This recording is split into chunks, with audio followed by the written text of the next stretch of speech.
আলহামদুলিল্লাহ রাব্বিল আলামিন الذي هدانا إلى صراط المستقيم وارشدنا إلى اتباع أولي الأمر من الفقهاء والمجتهدين والصلاة والسلام على سيد المرسلين شفيع المذنبين وعلى آله وأصحابه الطيبين والطاهرين وعلى الفقهاء والمجتهدين وعلى سائر المقلدين أما بعد فأعوذ بالله من الشيطان الرجيم بسم الله الرحمن الرحيم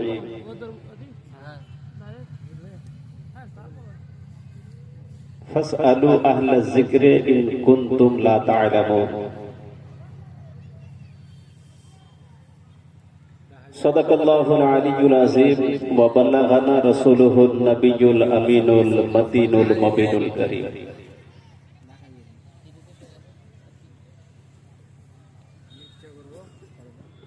معزز حضرات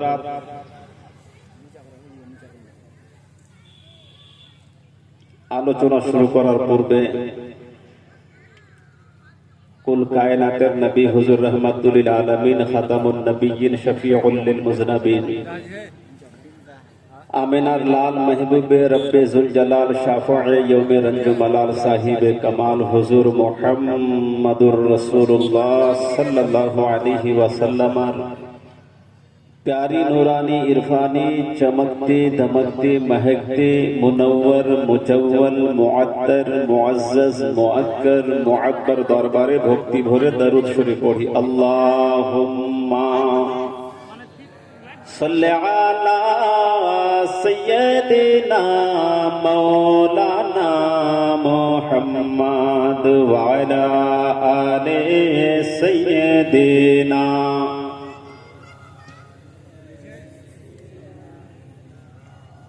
मौलाना मुहम्मद अल्लाहुम्मा सल्लि अला मौलाना मुहम्मद व अला आले सय्यदिना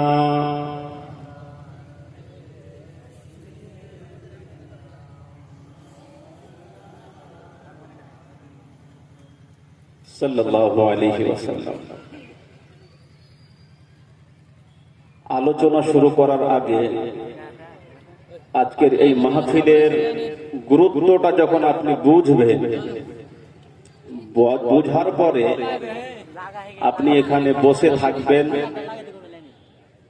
এই মাহফিলের গুরুত্ব, এতে আসার লাভটা কি, বসে থাকতে আপনাকে ভালো লাগবে। তখন রাসূল সাল্লাল্লাহু আলাইহি ওয়াসাল্লাম বলেন, when you pass by the gardens of paradise then feast. They said, Ya Rasulullah, Ya Habiballah, what are the gardens of paradise? Prophet Muhammadur Rasulullah sallallahu alaihi wasallam said, the circle of remembrance.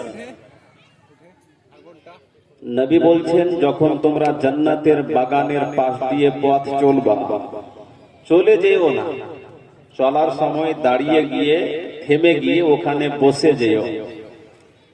জিজ্ঞাসা করলেন, নবী গো, জান্নাত তো পরকালের কথা, দুনিয়াতে কোথায় জান্নাত আছে যে বসবো?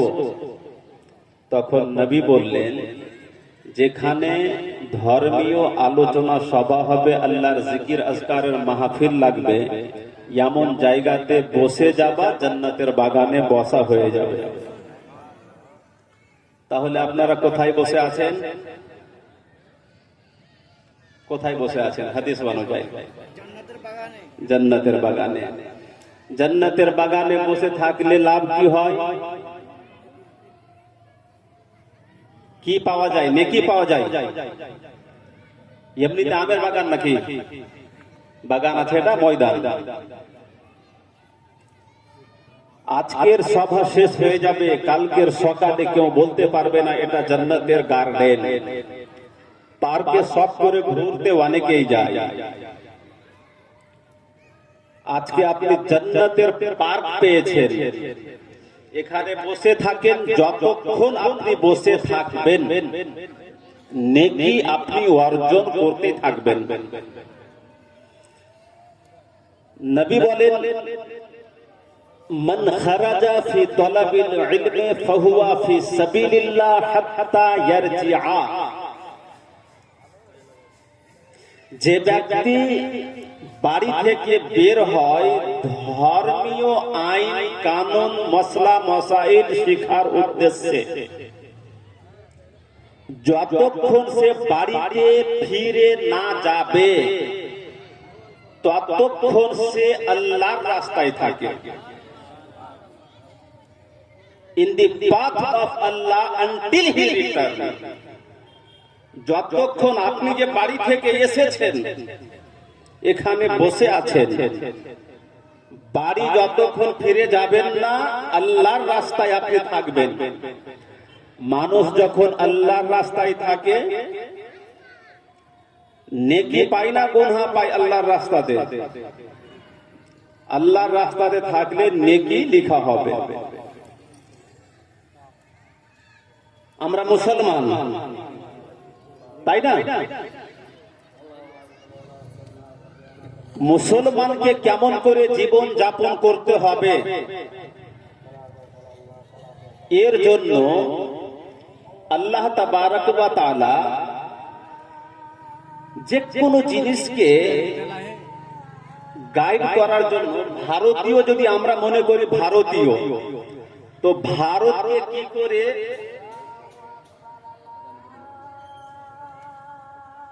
আজান হচ্ছে, জবাবটা দিয়ে দেন।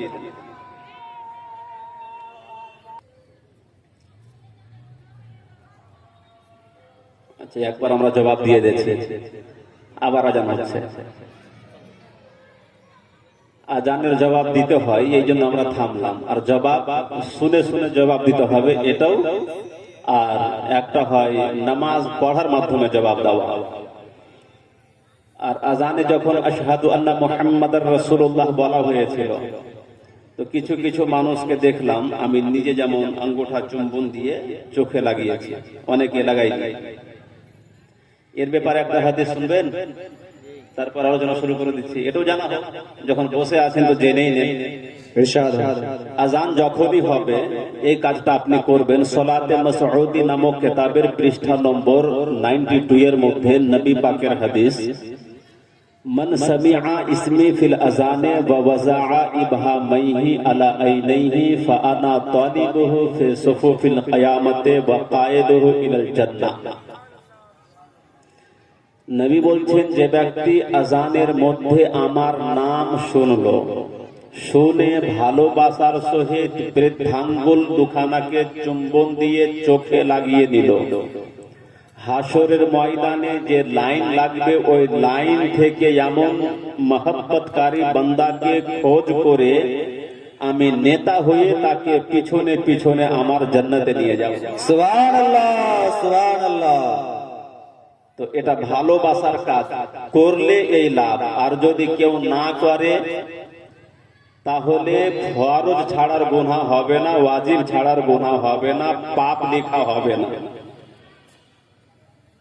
কেউ যদি না করে তাহলে না করে হারাম করলো এমন ব্যাপার নয়। করাটাকে কেউ যদি হারাম বলে তাহলে এটা তো বাড়াবাড়ি হয়ে গেল শরীয়তের বিষয়ে। আর এই কাজটা সর্বপ্রথম করেছিলেন কে? মসজিদে নববী, নবীর মসজিদ।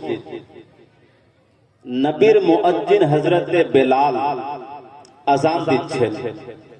আযান দিতে দিতে যখন আশহাদু আন্না মুহাম্মাদার রাসূলুল্লাহ এই কথাটা বলেছেন হযরতে বেলাল, নবীর মুয়াজ্জিন, তো হযরতে আবু বকর সিদ্দিক যখন এই কথাটা শুনলেন আযানে, তো নবীর নামকে শুনে বৃদ্ধাঙ্গুলকে চুম্বন দিয়ে আবু বকর সিদ্দিক চোখে লাগিয়ে নিলেন। সুবহানাল্লাহ। আবু বকর সিদ্দিককে এই কাজ করতে আমার নবী দেখে ফেললেন। আমার নবী বারণ করলেন না যেমন কিছু মানুষে বারণ করে দেয়, আমার নবী আরো উৎসাহিত করলেন। আর সে সংবাদ জানানে হযরতে আবু বকর সিদ্দিককে বললেন, নবী মান ফাআলা মা ফাআলা খলিলি হাল্লাত লাহু শাফাআতি, যেই কাজটা আমার বন্ধু আবু বকর সিদ্দিক করলো, এই কাজটা যেই ব্যক্তি করবে তার জন্য আমি নবী মুহাম্মাদের শাফাআত ওয়াজিব হয়ে গেল। সুবহানাল্লাহ, সুবহানাল্লাহ। অর্থাৎ ব্যক্তিটা যদি গুনাহগারও থাকে, আমি নবী আল্লাহর কাছে সুপারিশ করে তাকে জান্নাতে নিয়ে যাব। সুবহানাল্লাহ। তো এই কাজটা আমরা করব না ছাড়বো? করতে থাকবো। হ্যাঁ, আপনাকে আমি বলছিলাম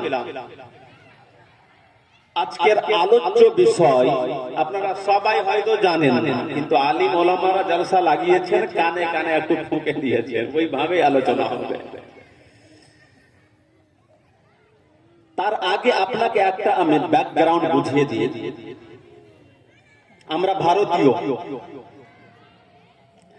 ভারতীয়দের ভারতে বসবাস করলে কিছু আইন কানুন নিয়ম মেনে চলতে হবে। এর জন্য ভারতের একটা সংবিধান আছে না? নাই? তার আগে আমরা আবার মুসলমানকে কেমন করে জীবন যাপন করতে হবে, এর জন্য একটা সংবিধানের প্রয়োজন ছিল কি ছিল না? সংবিধানটার নাম কি বলেন তো? একটু বলেন, আপনারা নিচের লোক করে বলেন না, আপনারা বুঝতে পারলেন না কথা। একটা দেশকে চালানোর জন্য দেশের সংবিধানের প্রয়োজন হয়। মুসলমান ইসলাম একটা ধর্ম, এই ধর্ম চালানোর জন্য একটা সংবিধানের প্রয়োজন আছে না নাই? গ্রন্থটার নাম কি? পবিত্র কোরআন। আল্লাহ তাবারক ওয়া তাআলা মুসলমানকে পাঠিয়েছেন, মানুষকে পাঠিয়েছেন, মানুষকে তৈরি করেছেন, আর কিছু দায়িত্ব অর্পণ করেছেন।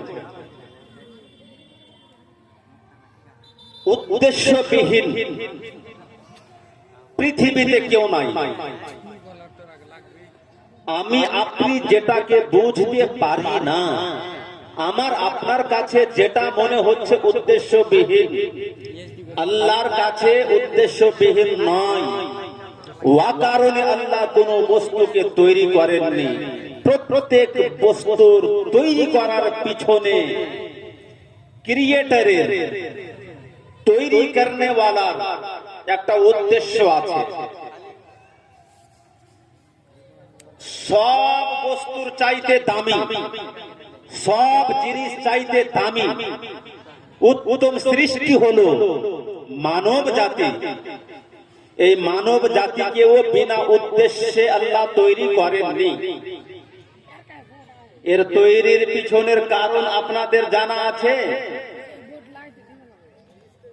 আল্লাহর কোরআন বলে, ওয়ামা খালাকতুল জিন্না ওয়াল ইনসা ইল্লা লিয়াবুদুন, I have created the jinn and men only for this, that they pray for me. আল্লাহ বলেন, আমি মানব জাতিকে এবং জিনকে এই জন্যই তৈরি করেছি যেন এরা আমার ইবাদত করে। এবার মানব জাতি, জিন জাতি ব্যতীত অন্যান্য যে আল্লাহর সৃষ্টি আছে, এদের পিছনে কি আল্লাহর কোন উদ্দেশ্য নাই? বাস্তবিক পক্ষে যদি আপনি দেখেন, প্রত্যেক বস্তুই আল্লাহর ইবাদত করে। এর জন্য পবিত্র কোরআনের আয়াত আছে, ইউসাব্বিহু লিল্লাহি মা ফিস সামাওয়াতি ওয়াল আরদ। জমিন আসমানে যা কিছু আছে সব কিছুই আল্লাহর তাসবিহ বর্ণনা করে, আল্লাহর পবিত্রতা বর্ণনা করে। আরবিক গ্রামার অনুযায়ী মান মানেও যা হয় আর মা মানেও যা হয়। মান এর মিনিং যেটা, মা এর মিনিং ওটা, কিন্তু আরবিক গ্রামার অনুযায়ী একটু পার্থক্য আছে। মান কথাটা যখন ব্যবহার হয় যাদের মধ্যে বুদ্ধি আছে এমন ব্যক্তির ক্ষেত্রে ব্যবহার হয়, আর মনটা যখন ব্যবহার হয় বুদ্ধি থাক না থাক, তার মধ্যে জীবন থাকুক না থাকুক, জড় বস্তু হোক আর জীবনওয়ালা হোক, সবার জন্য মা কথাটা ব্যবহার হয়। তার মানে যার মধ্যে জীবন আছে ও আল্লাহর তাসবিহ বয়ান করে, মানুষ আল্লাহর তাসবিহ বয়ান করে, জিন আল্লাহর তাসবিহ বয়ান করে, পশু পাখি আল্লাহর তাসবিহ বয়ান করে, গাছ আল্লাহর তাসবিহ বয়ান করে। আর সব কিছু যখন মায়ের অধীনে চলে আসলো, যার মধ্যে জীব নয়, ধরেন একটা মাইক, এর মধ্যে জীব নাই, এও আল্লাহর তাসবিহ বয়ান করে। এই মাটি এটাও আল্লাহর তাসবিহ বয়ান করে, আকাশ আল্লাহর তাসবিহ বয়ান করে, কাঠের একটা টুকরো আল্লাহর তাসবিহ বয়ান করে, পাহাড় পর্বতের পাথর এটাও আল্লাহর তাসবিহ বয়ান করে। মা ফিস সামাওয়াত, জমিন আসমানে যা কিছু আছে, জমিনে যা কিছু আছে, সব কিছুই আল্লাহ তাবারক ওয়া তাআলার তাসবিহ বয়ান করে। তো বিনা উদ্দেশ্যে কেউ নাই। মানব জাতিকে আল্লাহ তৈরি করেছেন একটা উদ্দেশ্য নিয়ে। মানুষকে জীবন যাপন করতে হবে কেমন করে, ইবাদত কেমন করে করতে হবে, আল্লাহর ইচ্ছাকে আগে জানতে হবে, আল্লাহ কি করতে বলেছেন এটাকে বুঝতে হবে, তারপরে ইবাদত করা যাবে। এই ইবাদত করানো কেমন করে যাবে, কেমন করে ইবাদত করতে হবে, আল্লাহর উদ্দেশ্যকে বুঝতে হবে। এই জন্যই মুসলমানকে গাইড করার উদ্দেশ্যে আল্লাহ তাবারক ওয়া তাআলা একটা সংবিধান দিয়েছেন, আর ওই সংবিধানিক গ্রন্থটা পড়িয়ে দেওয়ার জন্য, বুঝিয়ে দেওয়ার জন্য আল্লাহ তাবারক ওয়া তাআলা একজন নবীকে আমাদের কাছে পাঠিয়েছেন। গ্রন্থটির নাম হচ্ছে মুহাম্মাদুর রাসূলুল্লাহ, আর এর শিক্ষক হয়ে যাকে পাঠানো হয়েছে তিনি হচ্ছেন মুহাম্মাদুর রাসূলুল্লাহ। এবার আপনি যদি মনে করেন এই গ্রন্থ না বুঝে, এই কিতাব না পড়ে, এই সংবিধান না জেনে আল্লাহর ইচ্ছা আমি পূর্ণ করে দিব, এটা অসম্ভব হয়ে যাবে। এই জন্যই আপনাকে কিতাবটা বুঝতে হবে।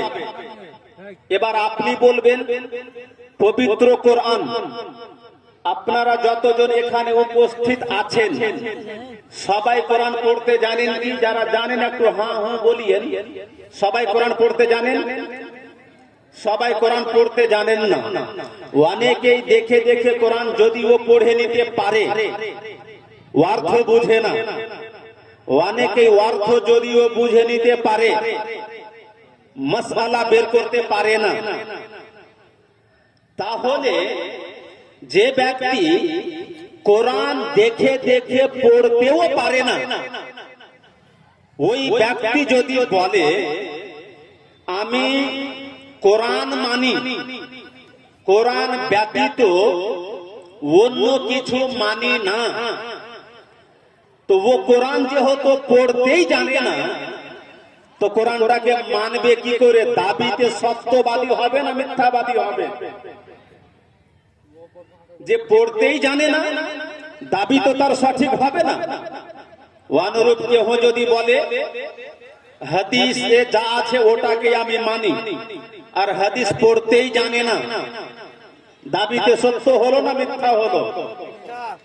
আর একটা জিনিস মাথায় রাখবেন, কোরআন শুধুমাত্র কেহ যদি বলে আমি কোরআন মানি হাদিস মানি না, ও মুসলমান হবে? আর কেউ যদি বলে শুধু হাদিস মানি কোরআন মানি না, এও মুসলমান হতে পারবে না। হাদিসটা কি? আর কোরআনটা কি? কোরআন হলো আল্লাহর বাণী। আল্লাহর বাণী কোরআন একটা কিতাব। এই কিতাবটা বোঝানোর জন্য টিচার হিসাবে মুহাম্মদুর রাসূলুল্লাহকে আল্লাহ পাঠিয়েছেন। আর নবী নিজেও বলে বুইস্তু মুআল্লিমান, I am sent as a teacher. আমি নবী কে আল্লাহ টিচার হিসাবে পাঠিয়েছেন, আমি টিচার হয়ে এসেছি।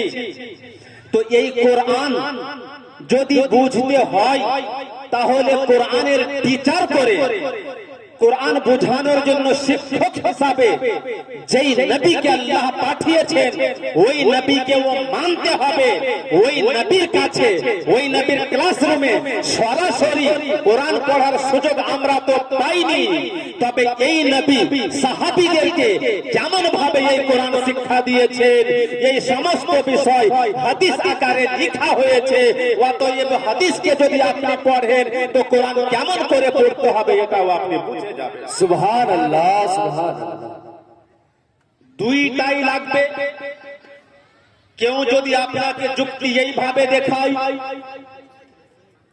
কোরআন বড় না হাদিস বড়, আপনি বলবেন কোরআনটা যখন নবীর বাণী, হাদিস যখন নবীর বাণী, কোরআন যখন আল্লাহর বাণী, নবী চাইতে আল্লাহ যখন বড় তো কোরআনটাই বড়।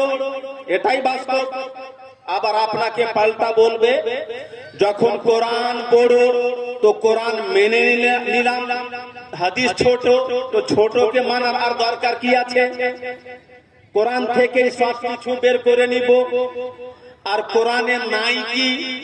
কোরআন এমন এক কিতাব, আপনারা সবাই জানেন এই কোরআনটা এমন এক কিতাব যেই কিতাবের মধ্যে সব কিছুই আছে। আপনি যা কিছু দেখবেন, সমুদ্রের গভীরে কি আছে কোরআনে তার খোঁজ আছে, আসমানে কি আছে কোরআনে তার খোঁজ আছে, বিভিন্ন প্ল্যানেটস আর বিভিন্ন গ্যালাক্সি পুরা ইউনিভার্সে কি আছে কোরআনে তার খোঁজ পাওয়া যাবে। তো কোরআনে সব কিছুই যখন আছে হাদিসের দরকার কি? কোরআন মানলেই তো যথেষ্ট হবে। এমন ব্যক্তিকে আপনি জবাবটা কি দিবেন বলেন তো? জবাব দেওয়ার আপনার ক্ষমতা নাই, জবাব দিতে পারবেন না। যুক্তি আপনাকে খুব শক্তিশালী দেখিয়েছে। আপনাকে এই জায়গাতে বলতে হবে কোরআনে সব কিছু আছে, কিন্তু সব কিছু বের করে নেওয়ার ক্ষমতা সবার নাই। কোরআনে সব কিছু আছে, এবার এই সব কিছুকে কেমন কেমন করে বের করতে হবে, নবী যেমন করে বের করেছেন, বের করে হাদিসে দিয়েছেন, তেমন করে আমাদেরকে বের করে নিয়ে জীবনে অ্যাপ্লাই করতে হবে। এর জন্য হাদিসের প্রয়োজন আছে। আর কেউ যদি বলে না হাদিসকে বাদ দিয়ে বাংলাতে কোরআনের অনুবাদ পাওয়া যায়, উর্দুতে অনুবাদ পাওয়া যায়, তো বাংলা কোরআন পড়লে তো কোরআনে যা কিছু আছে আমি বের করে নিব, ওকে আপনি বলবেন কোরআন থেকে সবকিছু বাংলা অনুবাদেই যদি বের করা সম্ভব হয় তাহলে আপনি মুসলমান, আপনার ছেলেও মুসলমান। আর মুসলমান হয়েছেন মুসলমানি করে, খতনা করে। খতনার বিবরণ আল্লাহ কোরআনের কোন আয়াতে দিয়েছে বলে দেখিয়ে দাও। পারবে না বের করতে? কারণ কোরআনের আয়াতে খতনার স্পষ্ট দলিল নাই। দুনিয়াতে অনেক রকমের লোক আছে এই রকম যুক্তি দেখিয়ে নিজেকে মানুষের সামনে উপস্থাপন করে আহলে কোরআন বলে, বলে কোরআনই সব কিছুর জন্য যথেষ্ট, সবই কোরআনে আছে। তো কোরআনে খতনা করতে হবে এমন কোন আয়াত স্পষ্ট নাই। তাহলে খতনা কেমন করে করবেন? এর জন্য আল্লাহ তাবারাক ওয়া তাআলা বলছেন মা আতাকুমুর রাসূল ফাখুযুহু ওয়া মা নাহাকুম আনহু ফান্তাহু। নবী যা কিছু দিবেন সেটাকে গ্রহণ করে নিও, যেটা থেকে বারণ করবেন নিজেকে বিরত রেখে দিও। তার মানে কোরআনের নির্দেশ কি? কিছু আমি কোরআনে স্পষ্ট করে দিয়ে দিলাম, আর আমি কোরআনেরই আদেশ, আমার নবী যেটা দিবেন ওটাকেও নিয়ে নিবে। নবী যেটাকে বারণ করবে ওটা থেকে নিজেকে বিরত রাখবে। নবীর কথা শোনাটা ও কোরআনের উপর আমল করা। সুবহান আল্লাহ, সুবহান আল্লাহ। এবার খাতনার বিষয় যখন চলে আসবে, নবী কেমন করে করতে বলেছেন এটা হাদিস থেকে নিয়ে নিব। তো হাদিস মানা, কোরআনকে মানা। এবার এক শ্রেণীর লোক আসবে যারা বলবে তাহলে তো এবার স্পষ্ট হয়ে গেল, কোরআনে যদি না পাই হাদিসে দেখে নিব, এই দুইটা হলেই যথেষ্ট, আর তৃতীয় জিনিসের দরকার নাই। এবার বলতে পারে কি না? এবার তাদের যুক্তিটা ঠিক হবে তো? এমন যদি কেউ বলে তো এবার ঠিক হবে, এখনো ঠিক হবে না। যদি ঠিক হয় তাহলে আল্লাহর কোরআন কেন বলছে হে ঈমানদারগণ, আতিউল্লাহ, আল্লাহর আনুগত্য করো, ওয়া আতিউর রাসূল, এবং রাসূলের আনুগত্য করো, ওয়া উলিল আমরি মিনকুম, এবং তোমাদের মধ্যে যারা জ্ঞানী ব্যক্তি, যারা উলুল আমর, তাদের ও আনুগত্য করো। জি সুবহানাল্লাহ। আপনি বলছেন এবার ঠিক হয়ে যাবে যুক্তি, কোরআনে দেখবো, না পেলে হাদিসে, কোরআন হাদিস থাকলেই যথেষ্ট। কেউ যদি বলে কোরআন আর হাদিসকে মানি, কোরআন মানে আতিউল্লাহ, এটার উপর ঈমান আছে, হাদিস মানে আতিউর রাসূলকে মানি, তৃতীয় নম্বর মানি না মানে উলুল আমরকে মানি না, এমন যদি কেউ বলে স্পষ্ট কোরআনের আয়াতকে সে অস্বীকার করলো। জি সুবহানাল্লাহ। এবার বলেন আপনি কোরআনের আয়াতকে, স্পষ্ট আয়াতকে অস্বীকার করা যাবে? তাহলে মানতে হবে আল্লাহকে, মানতে হবে রাসূলুল্লাহকে, মানতে হবে উলুল আমরকে, তিনটাকে মানতে হবে।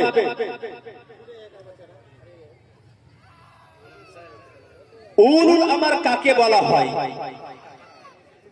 কিছু কিছু মানুষে বলে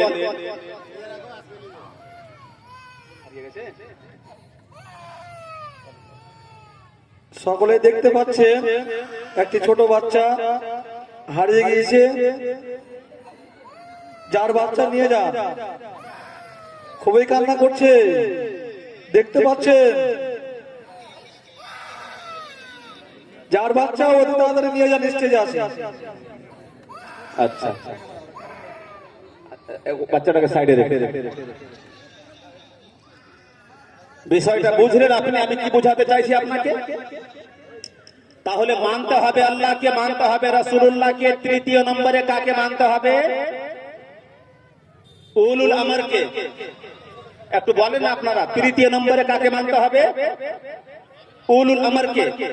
উলুল আমর মানে কি?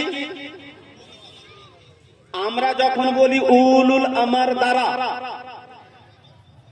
যারা হাদিস কোরআনে গবেষণা করে সাধারণ মানুষ যেই মাসআলা মাসাইল বের করতে সক্ষম হন না, এই কঠিন মাসআলাগুলো যারা হাদিস কোরআন থেকে বের করে সাধারণ মানুষের সামনে সহজভাবে উপস্থাপন করে, তাদেরকে উলুল আমর বলা হয়। অতএব এমন ব্যক্তিকেও মানতে হবে। এবার কেউ যদি বলে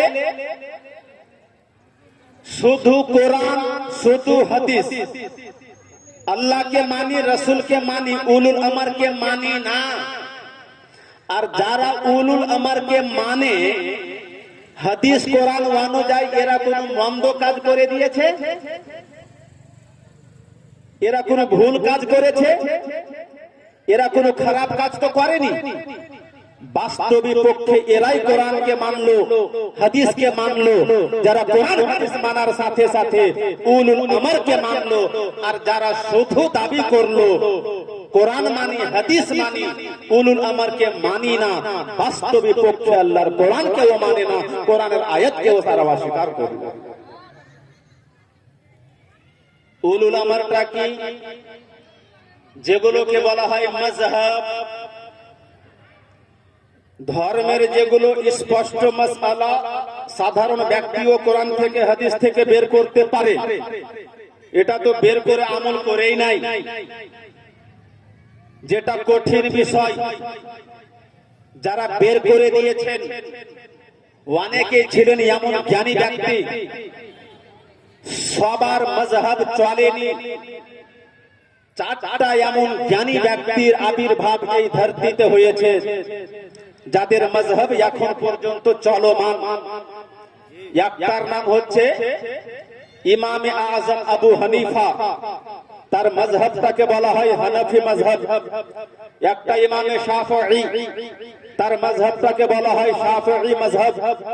একটা বলা হয় ইমাম আহমদ বিন হাম্বল, তার মাযহাবটাকে বলা হয় হাম্বলি মাযহাব। আর একটা হলেন আনাস বিন মালিক, তার মাযহাবটাকে বলা হয় মালিকি মাযহাব। এই চারটা মাযহাবকে যারা মানে, চারটার মধ্যে কোনো একটার উপরে যারা চলে, বুঝে নিবে, আতিউল্লাহর উপর আমল করে, আতিউর রাসূলের উপর আমল করে, আর আল্লাহ তৃতীয় নম্বরে যে বলেছেন উলুল আমরে মিনকুম, তো আয়াতের এই শেষের অংশটার উপরেও আমল করে। আমরা এই চারটার মধ্যে কোনো না কোনো একটাতে আমাদেরকে থাকতে হবে। মাযহাব ছাড়া আপনি চলতে পারবেন না, লা মাযহাব হয়ে আপনি থাকতে পারবেন না। কোরআন হাদিস থেকে যারা সরাসরি কঠিন কঠিন মাসআলাগুলো বের করে নিতে সক্ষম, তাদের জন্য কোন মাযহাব দরকার হয় না, নিজেই বের করে আমল করে নিবে। এমন ব্যক্তিদেরকে বলা হয় মুজতাহিদ ব্যক্তি। আর যেই ব্যক্তি দেখেও কোরআন পড়তে পারে না, দেখে পারলেও অনুবাদ করতে পারে না, অনুবাদ করতে পারলেও মাসআলা বের করতে পারে না, আর সহজ মাসআলা গুলো বের করে নিলেও কঠিন কঠিন মাসআলা গুলো বের করতে পারে না, এমন ব্যক্তিও যদি বলে আমি কোরআন মানি, আমি হাদিস মানি, আর কোরআন হাদিসের যারা জ্ঞানী তাদেরকে মানি না, তাহলে বুঝে নেবেন ব্যক্তিটা পথভ্রষ্ট আছে। বাস্তবিক পক্ষে কোরআন যখন অর্থই বুঝে না, তো মানবে কি করে? হাদিসের অর্থই যখন জানে না, মানবে কি করে?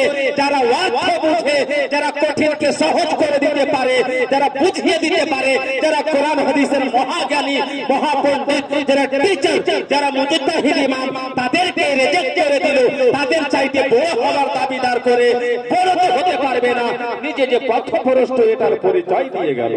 একটি ছোট বাচ্চা স্টেজে খুব কান্নাকাটি করছে, যদি কাউরি হারিয়ে থাকেন তাড়াতাড়ি স্টেজ থেকে নিয়ে যান। স্টেজে খুব কান্নাকাটি করছে, যার বাচ্চা হারিয়েছে স্টেজ থেকে তাড়াতাড়ি নিয়ে যান।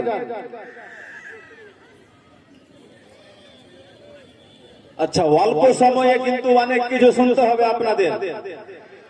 আপনাদের যদি একবার আমি হাত উঠাতে বলি, একটু হাত উঠাবেন তো? যতটি মানুষ আছি আমরা, মাযহাব যারা মানি, একটু হাত উঠান, রেখে দেন। আর মাযহাব চারটার মধ্যে আমরা এখানে হানাফি যেটি আছে, একটু হাত উঠান তো, রাখেন। আর শাফিঈ যারা আছেন, একটু হাত উঠান। একজন শাফিঈ আছেন, দুইজন শাফিঈ আছেন, ঠিক আছে, মাশাআল্লাহ। মালিকি আর হাম্বলি সম্ভবত আমাদের এলাকাতে নাই। মালিকি আর হাম্বলি এখানে নাই, তো কোন একটা মাযহাবকে কেন আমরা মানবো? যেহেতু মাযহাবী সবাই, বেশিরভাগ হানাফি, আর দুই চারজন হাত উঠিয়েছেন শাফিঈ বলে, মানে ইমামে শাফিঈর মাযহাব মানেন, আর বেশিরভাগ ইমামে আযম আবু হানিফার। তো কোরআন আর হাদিসের পরে এই মজহবটা আমরা কেন মানছি, এর প্রয়োজনীয়তাটা কি, কেন বা মজহব আমরা মানব, এটাকে বোঝার জন্য আমি একটা উদাহরণ আপনাদের দিচ্ছি, এক্সাম্পল দিচ্ছি। সমুদ্র মোটামুটি আমরা দেখেছি। আচ্ছা, মুক্তা, মুক্তা নাম শুনেছেন? মতি, মুক্তা কোথায় পাওয়া যায়? সমুদ্রে পাওয়া যায়। সমুদ্রে মুক্তা আছে, এটা বাস্তব। পাওয়া যায়, এটাও বাস্তব। কিন্তু খোঁজ করে বের করতে সবাই কি আনতে পারবে? সবাই পারে না। কারা পারবে? যারা সাঁতার কাটাতে ডুবারি, ডুবারি কথা ঠিক আছে, ডুবুরি, ডুবুরি,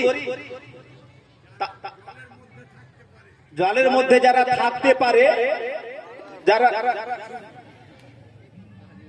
সাঁতারও কাটতে জানতে হবে, আর ডুব দিয়ে বেশিক্ষণ থাকার প্রশিক্ষণ আগে নিয়ে নিতে হবে। বুঝা গেল মুক্তা আছে, এটাই বাস্তব। পাওয়া যায় সমুদ্রের গভীরে, এটাই বাস্তব। কিন্তু সবাই মুক্তা বের করতে পারে না। যারা ক্ষমতা রাখে, যারা ডুবুরি, তারাই পারবে সমুদ্রের গভীর থেকে মুক্তা বের করে আনতে। অনুরূপ কোরআন মহাসমুদ্র, জ্ঞান বিজ্ঞানের মহাসমুদ্রের নাম হচ্ছে কোরআন। কোরআনের নাই কি সব ধরনের নলেজ কোরআনের মধ্যে এক্সিস্ট করে। আপনি বিজ্ঞান বলেন, সায়েন্স বলেন, ম্যাথমেটিক্স বলেন, জিওগ্রাফি বলেন, যত রকমের জ্ঞান আছে, জমিনের জ্ঞান বলে, আকাশের জ্ঞান বলে, দৃশ্যমান জ্ঞান বলে, অদৃশ্যের জ্ঞানের কথা আপনি বলেন, হালালের কথা বলে, হারামের কথা বলে, জায়েজের কথা বলে, না জায়েজের কথা বলে, মাকরুহের বলে, তানজিহি বলে, তাহরিমি বলে, বৈধ বলে, অবৈধ বলে, সব ধরনের মাসলা মাসাইল, সব ধরনের জ্ঞান পবিত্র কোরআনে বিদ্যমান। তবে পবিত্র কোরআন যেমন মহাসমুদ্রে সবাই গিয়ে মুক্তা বের করতে পারবে না, মাসআলা বের করে নিতে পারবে না, বিধান বের করে নিতে পারবে না, আইন বের করে নিতে পারবে না। কোরআনের মহাসমুদ্রে ওই রকম ডুবুরির দরকার আছে, যারা ডুব দিয়ে কোরআনের গভীরে ঢুকে মাসআলা বের করে এনে দিতে পারবে, সাধারণ মানুষের কাজে লাগিয়ে দিবে। মুক্তা ব্যবহার করতে যে ব্যক্তি ডুবুরি নন, সেও কিন্তু সক্ষম, ব্যবহার করে নিতে পারবে, তবে নিজে বের করে আনতে পারবে না। কোন বিজ্ঞ ব্যক্তি, অভিজ্ঞ ব্যক্তি যদি বের করে এনে দেয়, তাহলে আমার আপনার মতো সাধারণ মানুষ ওই মুক্তা ব্যবহার করতে সক্ষম হবে। অনুরূপ কোরআনের গভীরে ঢুকে মাসলা মাসাইল, জ্ঞান বিজ্ঞান, ওই রকম জ্ঞানী ব্যক্তিরা যদি বের করে এনে সহজভাবে আমার আপনার কাছে, আমাদের আপনাদের মতো সাধারণ মানুষের কাছে যদি উপস্থাপন করতে পারে, তাহলে আমরা আমল করতে পারবো। কিন্তু নিজে ওখানে হাত মারতে পারবো না, নিজে কোরআনের গভীরতাতে পা মারতে পারবো না, নিজে কোরআনের গভীরতাতে সাঁতার কাটতে পারবো না।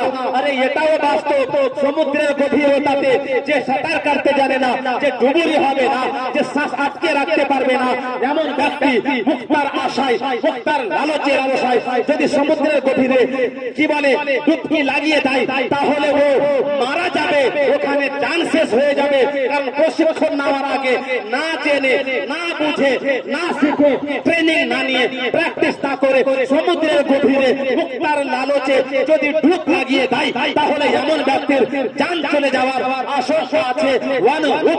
অভিজ্ঞ না হওয়া সত্ত্বেও, ক্ষমতা অর্জন না করে সত্ত্বেও, ট্রেনিং না নিয়ে সব আপনার কি বলে কোরআনের মহাসমুদ্রে নিজেই মাসলা বের করার জন্য যখন ডুব লাগাবে, তাফসীর বির রায় করে দিয়ে নিজের ঈমানকে ধ্বংস করে দেওয়ার চান্স এখানে রয়েছে। नारे तकबीर, नारे तकबीर, नारे रिसालत, अहले सुन्नत वल जमात, नारे तकबीर, नारे रिसालत। আচ্ছা তাহলে বলেন তো, সবাই যদি বলে কি কোরআন হাদিস আর ডুবুরির দরকার নাই, লোকটা ঠিক বললো? ঠিক বললো না। মানুষকে আল্লাহ বিবেক দিয়েছেন, বুদ্ধি দিয়েছেন, আমরা জানছি তো। একটা মানুষ সমুদ্রের গভীরে ঢুকে মুক্তা বের করতে সবাই পারে না। কোরআনটাকে জ্ঞান বিজ্ঞানের এই সমুদ্রের মতো মহাসমুদ্র, ওই মহাসমুদ্রে যদি প্রবেশ করে কেউ বিনা ট্রেনিং এ, আরবি না বুঝে, গ্রামার না বুঝে, কায়দা না বুঝে, উসুল না বুঝে, মুহকাম না বুঝে, মুতাশাবিহ না বুঝে, মনসুখ না বুঝে, নাসিখ না বুঝে, সরফ না বুঝে, নহু বুঝলো না, মন্তিক বুঝলো না, ফলসফা বুঝলো না, অনেকটা জ্ঞানের দরকার আছে। একজন ব্যক্তিকে মুজতাহিদ হওয়ার জন্য 100 প্রকারের জ্ঞানের দরকার রয়েছে। बेशक এই 100 প্রকারের জ্ঞান আগে অর্জন করবে, তারপরে যদি কোরআনের মহাসমুদ্রে ডুব লাগিয়ে দিয়ে মাসলা বের করে তাহলে বের করতে সক্ষম হবে। অন্যথায় ডুব লাগিয়ে দিয়ে কোরআনে আল্লাহ বলতে চাইছে অন্য কিছু, এ কায়দা বুঝে না, উসুল বুঝে না, নিয়ম বুঝে না, সিস্টেম বুঝে না, তো আল্লাহর উদ্দেশ্যটাকে নিজের মতো ব্যাখ্যা দিয়ে পরিবর্তন করে দেওয়ার জন্য নিজের ঈমানকে খারাপ করে ফেলবে।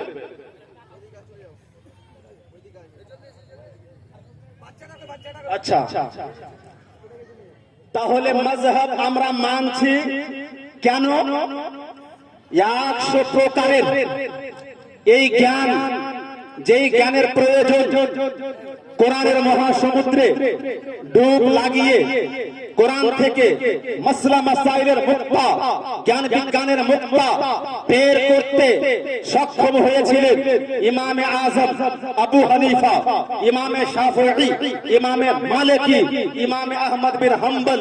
এরা সক্ষম ছিলেন, এরা মাসআলাগুলো কোরআন থেকে হাদিস থেকে বের করে সাধারণ মুসলমানের সামনে কিতাব লিখে স্পষ্ট করে সহজ ভাষাতে রেখে দিয়েছে। ওরা খাটনি করে বের করেছে, আমরা মাযহাবী ব্যক্তিরা ওদের বের করার সহজ উপায় আমল করছি। এরই নাম হলো মাযহাব মানা। তাহলে মাযহাব মানা কি কোনো দোষের কাজ? মাযহাব মানা দোষের কাজ নয়, এটা তো ভালো কাজ। না জেনে কাজ করতে গিয়ে ভুল হওয়ার আশঙ্কা ছিল। এবার কি বুঝলাম? যারা বলে মাযহাব মানছি, যারা বলে হানাফি শাফিঈ, যারা মাযহাবী নিজেকে দাবি করে, তারা কোরআনকে মানে না, হাদিসকে মানে না, মানুষকে ভুল বুঝাচ্ছে, ভুল প্রচার করছে। মাযহাব মানে আমি যেটা বললাম সেটা। মাযহাব মানে হচ্ছে এরা বড় বড় আলেম, এরা কোরআন হাদিস থেকে কঠিন বিষয়গুলোকে সহজভাবে সাধারণ মানুষের সামনে উপস্থাপন করেছেন। যারা কোরআন থেকে নিজে মাসলা বের করতে পারবে না তাদের জন্য বের করে সহজ করেছে। ওর সহজটাকে মানার নামই হলো মাযহাব মানা। তাহলে আমরা সবাই মাযহাবী হলাম কি হলাম না? না বোঝার কারণে মাযহাব মানি না বলে। আচ্ছা, এবার দেখেন মাযহাবটা যখন সঠিক হয়ে গেল তো মাযহাব এর ব্যাপারে কিছু কিছু মানুষে অনেক সময় বলে যে উলুল আমর থেকে রাজা প্রজাদের কথা বলা হয়েছে, তাদেরকে মানতে বলা হয়েছে। কিন্তু আল্লামা রাজি তাফসিরে কবিরের মধ্যে বলছেন এখানে কোন রাজা মন্ত্রীকে মানতে আল্লাহ বলেননি, আলিম এবং ফকিহ যারা তাদেরকে মানতে বলেছেন। কারণ রাজা মন্ত্রীর আনুগত্য করা আলিমের উপর ফরজ নয়, কিন্তু রাজা মন্ত্রীর উপর ফরজ রয়েছে আলিম এবং ফকিহের আনুগত্য করা। সুস্পষ্ট কোরআনের দলিল আছে। এবার আপনি বলবেন কি আমি যত রকম আলিম পাবো তত রকম তাদের মতকে আমরা মেনে জিজ্ঞাসা করে আমল করব, তাহলে একটা সমস্যা হবে। ধরেন পবিত্র কোরআনে আল্লাহ বলছেন ফাসআলু আহলা যিকরি ইন কুনতুম লা তা'লামুন, ask to a scholar if you don't know, যদি আপনি জানেন না কোন বিষয় তাহলে যারা জ্ঞানী তাদেরকে জিজ্ঞাসা করে জেনে নিয়ে আমল করুন। এবার নামাজ ধরেন কেমন করে পড়তে হবে, নামাজের কথা কোরআনে নাই, হাদিসে নাই। এবার একজন ব্যক্তিকে আমি যদি দাঁড়াতে বলি, আপনাকে অনেকে অনেক রকম করে কথা বলেছেন, যতটা মানুষ আছে এই ভরা মাহফিলে আর মাহফিলের বাইরে রোডে রাস্তাতে ডাক্তার হোক, মাস্টার হোক, ব্যারিস্টার হোক, ইঞ্জিনিয়ার হোক, প্রফেসর হোক, যতজন ব্যক্তি আছে, কোন ব্যক্তি দাঁড়িয়ে যদি কোরআনে নামাজ আছে, হাদিসে নামাজ আছে, 2 রাকাত নামাজ, কমপক্ষে 2 রাকাত, যে কোন ওয়াক্তের 2 রাকাত নামাজ যদি কোরআন থেকে হাদিস থেকে স্পষ্ট ভাবে দাঁড়িয়ে আজকের এই মাহফিলে বর্ণনা যদি করে দিতে পারে, তাহলে আমি যদি বলি তাকে 1 লক্ষ টাকা দিব উপহার হিসাবে, তবুও আমার বিশ্বাস এতটা মানুষের মধ্যে কারো ক্ষমতা হবে না সুবহানাল্লাহ এখানে দাঁড়িয়ে বলার। কারণটাকে বুঝেন। আবার ওই ব্যক্তিটাই বলে কি নামাজ কোরআনে যেমন ভাবে আছে, হাদিসে যেমন ভাবে আছে, ধরেন নাম দিয়ে দিল আহলুল হাদিস। আহলুল হাদিসটাও ঠিক হলো না, আহলুল হাদিস মানে হাদিসওয়ালা, তো কোরআন যে ছুটে গেল। যদি বলতে হয় তো নামটা এইভাবে দেওয়া দরকার, আহলুল হাদিস ওয়াল কোরআন বা আহলুল কোরআন ওয়াল হাদিস, আমরা হলাম হাদিস কোরআন ওয়ালা। আপনাকে যদি জিজ্ঞাসা করি আপনি কি হাদিস কোরআন ওয়ালা না শুধু কোরআন ওয়ালা না শুধু হাদিস ওয়ালা, তো কোনটা বলবেন বলেন তো? আমরা হলাম হাদিস কোরআন, বলেন না? আমরা হাদিস ও মানি, কোরআন ও। তো শুধু আহলুল হাদিস মানে হলো হাদিস ওয়ালা, আহল মানে ওয়ালা, হাদিস মানে হাদিস, তো হাদিস ওয়ালা বলাটা ঠিক হলো না। তো আমার মনে হচ্ছে নামটা দিলে এইভাবে দিতে হবে আহলুল কোরআন ওয়াল হাদিস, কারণ কোরআন বড়, এটাকে আগে নিয়ে আসবো, কোরআনের পরে হাদিসের স্থান, এটাকে তারপরে নিয়ে আসবো। তো নামটাকে একটু কারেকশন করে নিয়ে আহলুল কোরআন ওয়াল হাদিস। আর না হয় আপনি যদি আহলুল হাদিস হয়ে আপনার নামকরণ যদি ঠিক হয়, তো কোন ব্যক্তি যদি বলে আমি আহলুল কোরআন, তাহলে তার নামকরণটা কেন ভুল হবে? ওটা তো আরো ভালো হওয়ার কথা। সুবহানাল্লাহ, ও বড় কিতাবের নামই নিয়েছে। যাই হোক, এবার বিষয়টা যেটা আমি বলতে চাইছি, মুখে দাবি করলাম কোরআন মানলাম, হাদিস মানলাম, তো কোরআন থেকে হাদিস থেকে 2 রাকাত নামাজ আপনি পড়ে দেখান তো।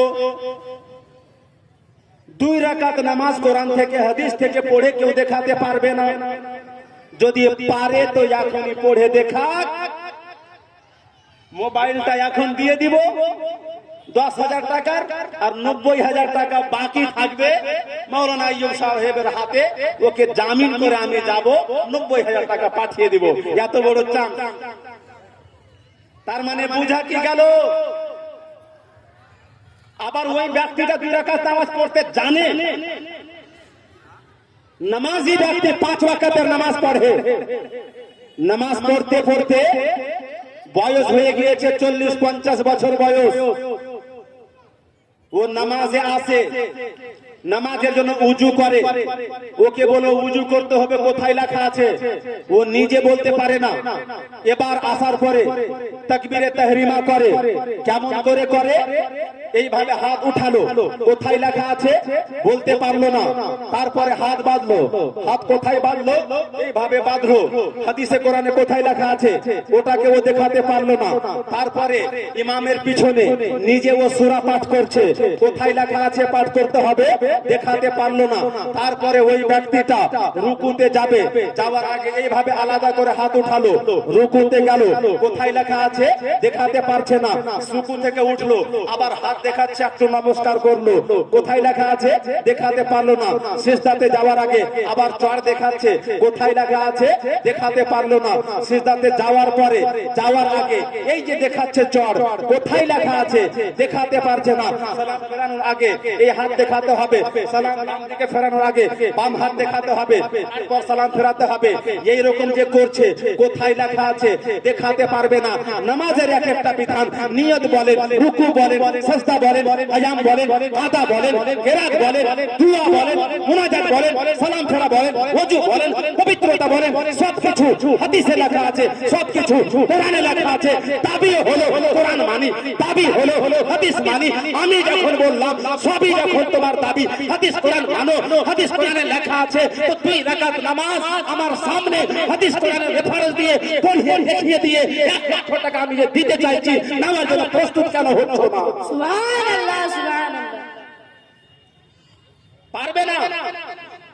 যতক্ষণ জালসা হচ্ছে আমি বলবো শুধু ওয়ান আলিমের কথা নয়, যারা নামাজটাকে নিয়ে ঠাট্টা শুরু করেছে, যারা নামাজকে নিয়ে, মা বোনেরা আমার, চাদর আপনাদের দিকে গিয়েছে, যেহেতু আপনারা তো নামাজ আপনি কোথা থেকে শিখলেন? তো ও বলে কি আমাদের গ্রামের ইমাম সাহেবের কাছে থেকে শিখলাম। আমি বললাম আপনি তো বললেন আমি হলাম আহলুল কোরআন ওয়াল হাদিসে, কোরআন মানি হাদিস মানি, এই দুইটা বাদে তৃতীয় কোন জিনিস মানি না। তো আপনি নামাজ কোরআন থেকে হাদিস থেকে না পড়ে গ্রামের ইমাম সাহেবের কাছ থেকে কেন পড়লেন? বলে কি কোরআন আমি পড়তে সক্ষম নয়, হাদিস বুঝতে সক্ষম নয়, কোরআন হাদিস থেকে মাসলা মাসাইল বের করতে সক্ষম হতে পারিনি, কারণ আমার মতো অজ্ঞ ব্যক্তি যে কোরআনের আরবিটা মানে করতে পারে না, ও মাসলা কি করে বের করবে?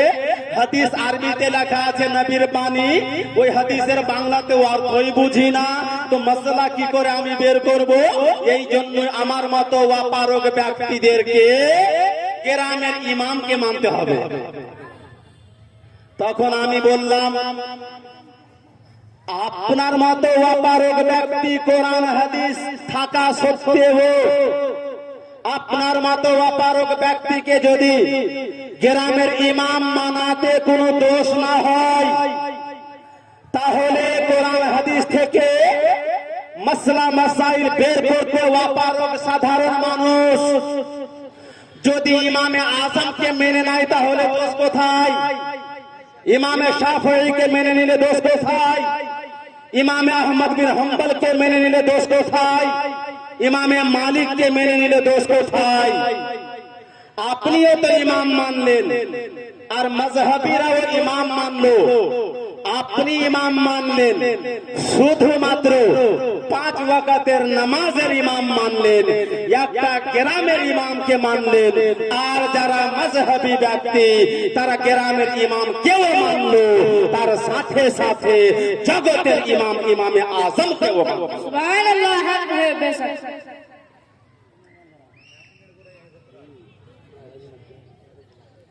তো ইমাম মানতে হবে, নিজে সবকিছুর চেষ্টা করে নিয়েন না, চেষ্টা করেন, কিন্তু একটা মানুষ ভুল করতে পারে কি পারে না? একজন ব্যক্তি নামাজ পড়ছেন তো সবাই, নামাজে একটু ডিফারেন্স আজ থেকে 10 বছর আগে যেটা ছিল না। পার্থক্যগুলো এখন নজরে আসছে কি আসছে না? একজন ব্যক্তি যখন নিয়ত করে তো বলে নিয়ত করাও চলবে না। নামাজের আগে কি দরকার বলেন তো? আর নিয়তের আগে কি দরকার? উজু। আর উজুর আগে কি দরকার? উজুর আগে কি দরকার বলবেন না? ধরেন একজন ব্যক্তির উপর গোসল ফরজ হয়েছে, স্বামী স্ত্রী মিলন করেছে, ফজরের সময় হলো, ও উজু করে নামাজ পড়তে পারবে? তাহলে উজুর আগে যদি না পাক থাকে তো গোসল। আর গোসলের আগে কি দরকার? গোসলের আগে ইমানদার হওয়া দরকার। না হলে একজন মুসলমান ব্যক্তি গোসল করে নামাজ পড়তে পারে, নামাজ লাগবে ওর? তার আগে ইমানদার হতে হবে। এবার আপনি দেখবেন ইমানদার এতটুকু আছে ঠিক, তারপরে গোসলও করে নিল, ওযুও করে নিল। ওযু করার পরে বিনা নিয়তেই নামাজ পড়ে নিল। যারা নিয়ত করে নামাজ পড়ছিল এই মাসআলাটা বের করতে যখন সবাই পারলো না তো ধোঁকা কিভাবে খেয়ে গেল। বিনা ইমাম মানাকে পণ্ডিতগিরি দেখাতে গিয়েছিল কোরআনের মধ্যে। হাদিস নিয়ে নিজেকে মহাপণ্ডিত মনে করে বাড়াবাড়ি করতে করতে এতদূর পর্যন্ত বলতে শুরু করলো নিয়তের প্রয়োজন নাই, আর নিয়ত ব্যতীত কোনো কাজই হয় না। বুখারী শরীফ, যার ব্যাপারে উলামায়ে কেরাম বলেন আসাহুল কুতুব বাদা কিতাবিল্লাহ, আল্লাহর কিতাব কোরআনের পরে মর্যাদাশীল সবথেকে দামি কিতাব হলো বুখারী। এই বুখারীতে এতটা হাদিস লিখার আগে আগে সর্বপ্রথম ইমামে বুখারী যে হাদিসটাকে লিখছেন সেটা হচ্ছে ইন্নামাল আমালু বিন্নিয়াত, action will be judged according to intention। নিয়তের ভিত্তিতে কাজের ফলাফল হয়। নিয়ত যেমন হবে কাজের ফলাফল তেমনই হবে। এই হাদিসটাকে ইমামে বুখারী শরীফের সর্বপ্রথমে লিখে দিয়ে প্রমাণ করে দিয়েছেন এই হাদিস যে আমি লিখবো, শত শত হাজার হাজার হাদিস যে আমি লিখবো, তার আগে এ আমার কিতাব পাঠনকারী মনে রাখবে আগে নিজের নিয়তকে ঠিক করে নিতে হবে। নিয়তে যেন কোনো ত্রুটি না হয়। আমার কিতাব পড়বে এই নিয়তে যেন সওয়াব পাই, যেন আমল করতে পারি, তখনই তুমি সফল হবে। এই জন্য নিয়তের হাদিসকে আগে লিখে সুবহানাল্লাহ। বুখারী শরীফ পড়ার আগে যদি নিয়ত ঠিক করতে হয়, পড়ানোর আগে যদি নিয়ত ঠিক করতে হয়, তো নামাজটাকে আফজালুল ইবাদাত বলা হয়েছে। এত বড় ইবাদতকে করার আগে কি নিয়তের প্রয়োজন নাই? অবশ্যই নিয়তের প্রয়োজন আছে। আপনি যদি নামাজের নিয়ত করে যদি নামাজ পড়েন তো নামাজ হবে। আর বিনা নিয়তে আপনি যদি উঠা বসা করেন তাহলে এক্সারসাইজ হবে, কিন্তু নামাজ হবে না। এই জন্য নিয়তে দরকার আছে। এবার যারা বলল যে বাড়ি থেকে আমরা বের হয়ে গিয়েছি আর নিয়তের দরকার নাই, ঠিক বললো না ভুল বললো? ওই সমস্ত ভাইদেরকে বলবো, ভাই আপনি বাড়ি থেকে বের হলেন, নামাজের নিয়তে ঠিক আছে, মসজিদ যাওয়ার পথে বন্ধুর সঙ্গে দেখা হলো, জমি জায়গার গল্প করলেন, চাষবাসের গল্প করলেন, আবার আপনি মসজিদে গেলেন, রাস্তাতে যাওয়ার সময় দুটা পাঁচটা মানুষের সঙ্গে আপনার দেখা হলো, কথোপকথন হলো, পরস্পরে কনভারসেশন আপনি করলেন। আপনি তো বের হয়েছিলেন নিয়তের জন্য, নামাজের জন্য, কিন্তু মাথায় রাখবেন সিস্টেম হলো এটা, ওসুল হলো এটা, বিধান হলো এটা। যখন আপনি নিয়ত করে নেবেন, নিয়ত করার পরে ওই ওই কাজটাকে করতে হবে নিয়ত এবং কাজের মাধ্যমে। তৃতীয় নম্বরের কোন কাজ যদি আপনার ঢুকে যায় তাহলে ওই নিয়তটা আপনার রিজেক্ট হয়ে যাবে, বিশেষ ওই নিয়ত আর চলবে না। একটি ছোট বাচ্চা পাওয়া গেছে, যদি কাউরি হারিয়ে থাকে কাবলিটোলা জমা মসজিদের পাশে আছে, কাবলিটোলা জমা মসজিদের পাশে আছে, সেখান থেকে একদম ছোট বাচ্চা, সেখান থেকে নিয়ে আসবেন। বিষয়টা বুঝালাম আপনাকে, কথাটা বুঝেছেন? আপনি জোহরের সময় বাড়ি থেকে বের হলেন জোহরের নামাজ পড়ার জন্য, নিয়ত আছে জোহরের নামাজ পড়বো। জোহরের নামাজ একটা আমল, আমল মানে হচ্ছে কাজ। রাস্তাতে আপনি হাঁটলেন, হাঁটাটা ওই একটা কাজ। তো আপনি নিয়ত করলেন নামাজের, নিয়ত করার পরে দরকার ছিল নামাজ পড়ার, কিন্তু নামাজ না পড়ে নিয়ত করে আপনি হাঁটলেন, আপনি রানিং করলেন, তো আপনার নিয়ত এবং আমলের সঙ্গে মিল থাকলো থাকলো না? তো আপনাকে আপনি যখন নিয়ত করবেন, নিয়ত করে নেওয়ার মানে আপনি ওই কাজটাকে আরম্ভ করেন।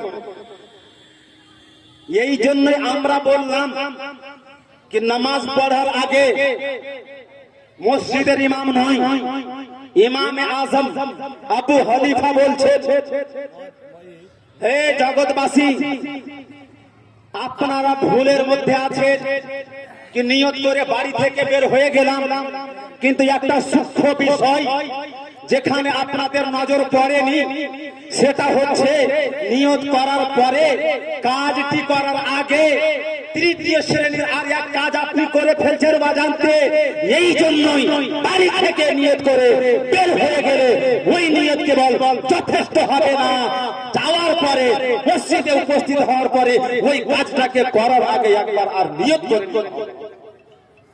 দেখেন জ্ঞানী ব্যক্তির দূরদর্শিতা দেখেন, কতটুকু তিনি ভেবেছেন। আর ওই ইমামের সঙ্গে ছোট ইমাম যদি পাল্লা দেয়, লড়াইটা তো লড়াই করার মতো হবে নাকি? ঘোড়ার লড়াই ঘোড়ার সঙ্গে হবে নাকি? না মুরগের সঙ্গে? মুরগ হয়ে মুরগি হয়ে ঘোড়ার সঙ্গে পাল্লা। এই জন্যই আপনি এতটুকু শুধু বুঝে রাখেন,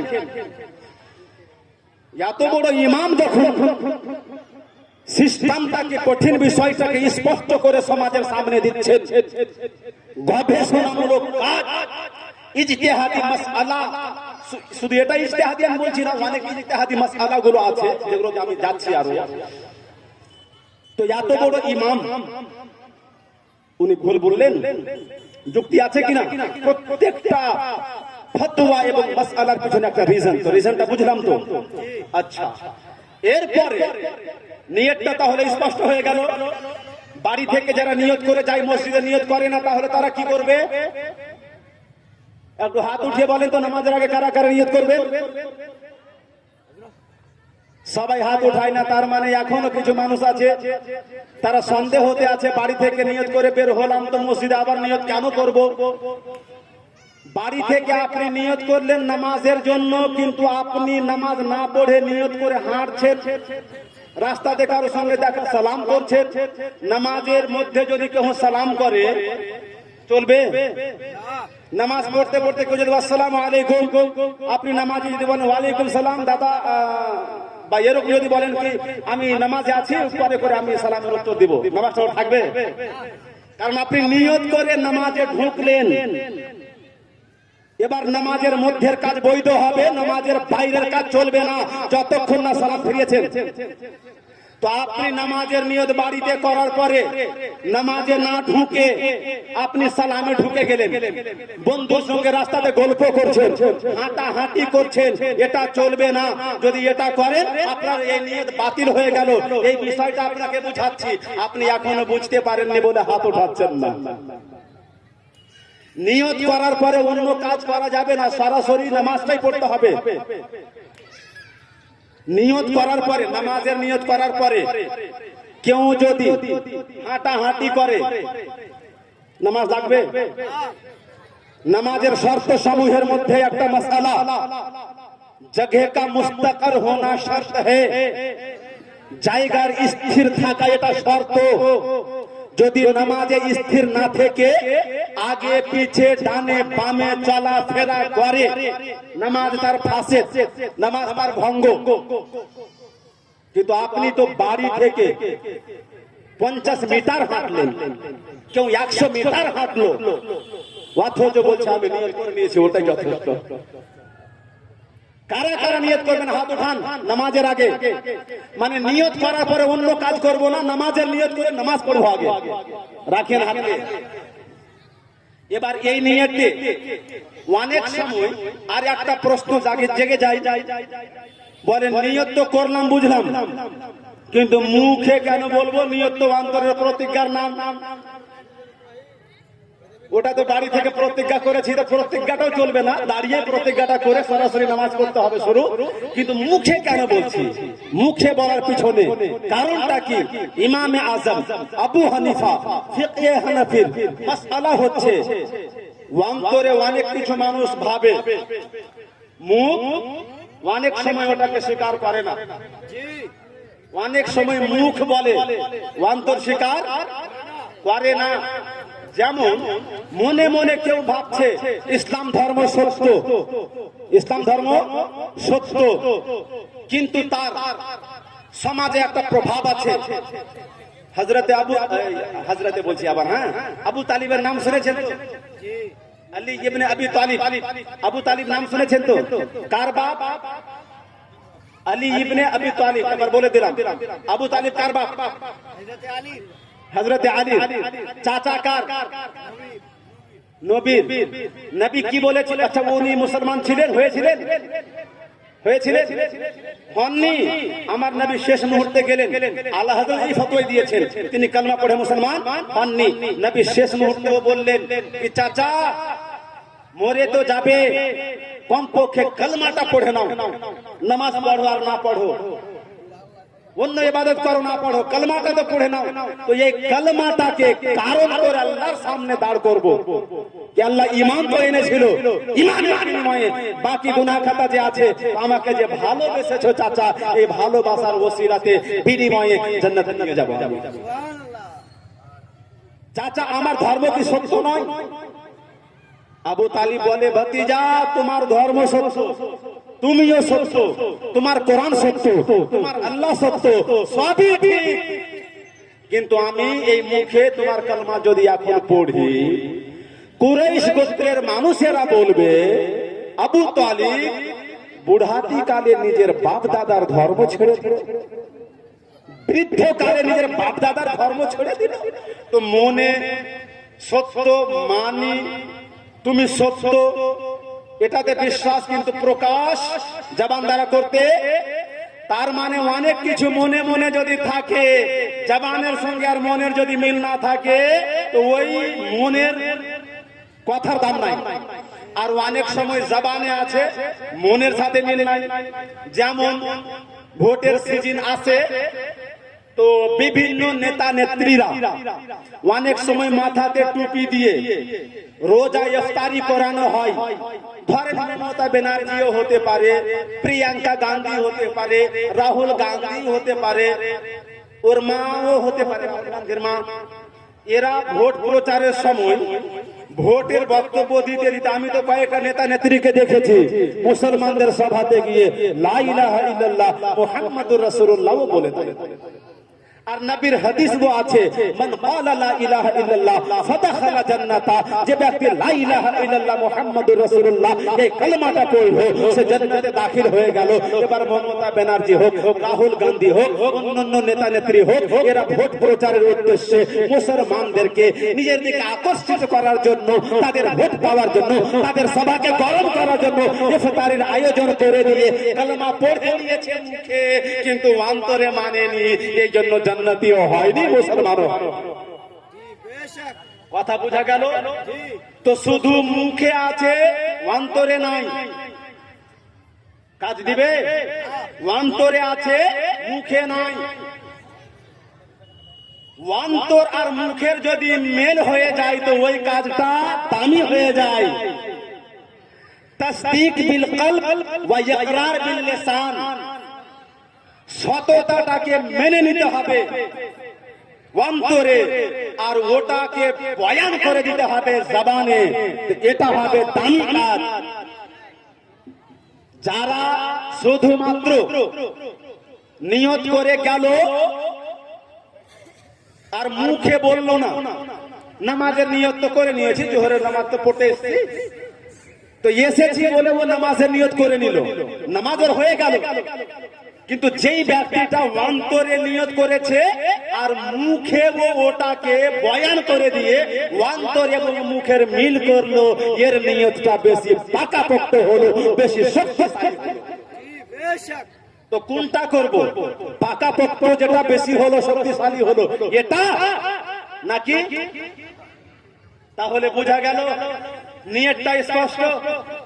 আচ্ছা, নিয়তটা যখন স্পষ্ট হয়ে গেল, যেইভাবে বললাম করবেন, এই যুক্তি তো দেখিয়েছেন ইমাম আযম আবু হানিফা, উলামায়ে আহনাফ, ফুকাহায়ে আহনাফ এটাই বলেছে, কাজের আগে নিয়ত করতে হবে।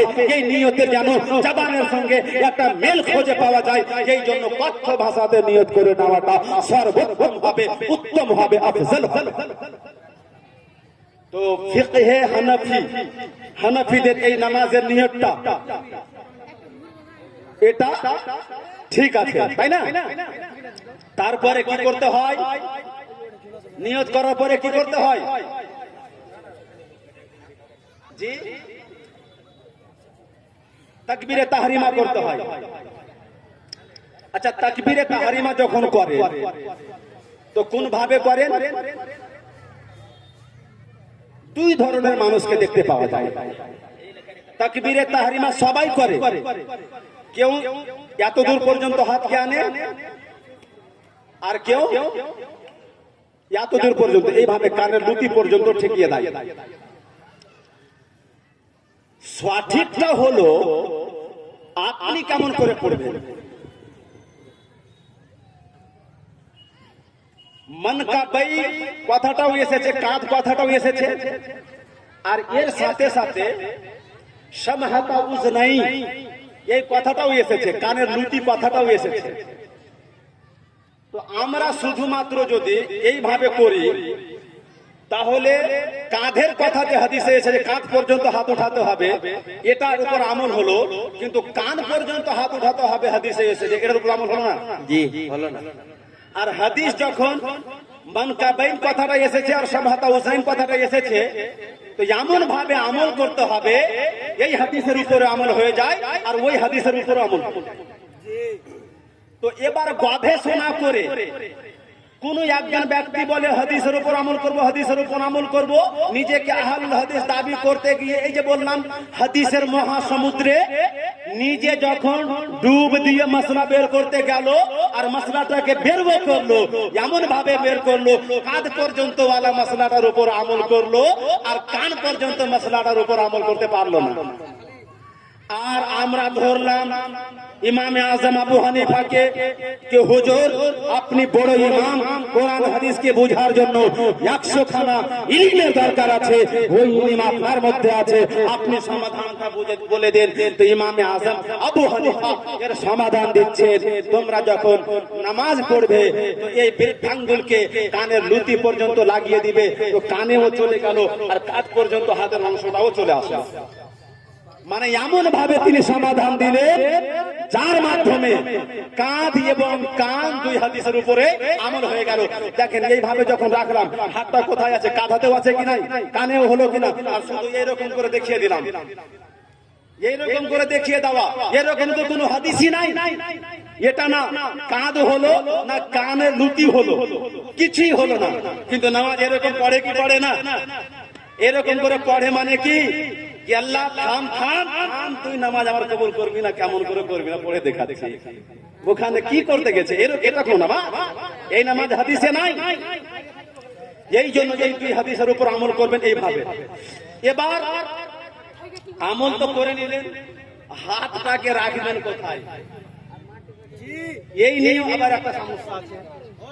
আর এগুলো যদি ব্যাখ্যা দেওয়া যায়, আরে বাবা, হানাফি নামাজকে প্রমাণ করার জন্য ধরেন রফউল ইয়াদাইন সম্পর্কে, এই যে বারবার হাতগুলো উঠাচ্ছে, আমার একটা কিতাব আছে, কিতাবটার নামই দেওয়া হয়েছে রফউল ইয়াদাইনের সঠিক সমাধান।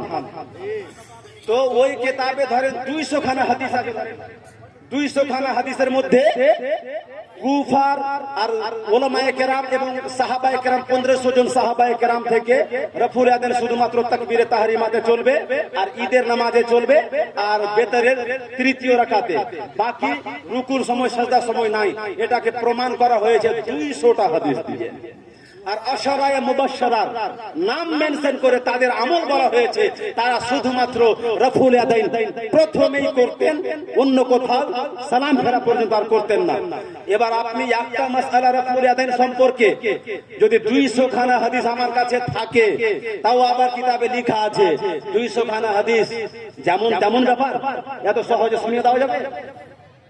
আপনি ইমামে আজম যে বুঝাচ্ছেন, আমি এটা বলছি না, হাদিসে যেটা আছে ওটাকে আমি মেনে নিচ্ছি, আছে, কিন্তু কোনটা চলমান আমল, নবীর আমল কোনটা কন্টিনিউয়াস ছিল, আর কোনটাকে নবী নিজেই রিজেক্ট করেছেন, রহিত করেছেন, বাতিল করেছেন, এই নাসিখ মানসুখের জ্ঞানটা থাকতে হবে। এই জ্ঞান না থাকার কারণে নামাজ আজ ভাগাভাগি হয়ে গেছে। আপনি বেটি ছেলেদের ব্যাপারে শুধু বলা হয়েছে, বেটি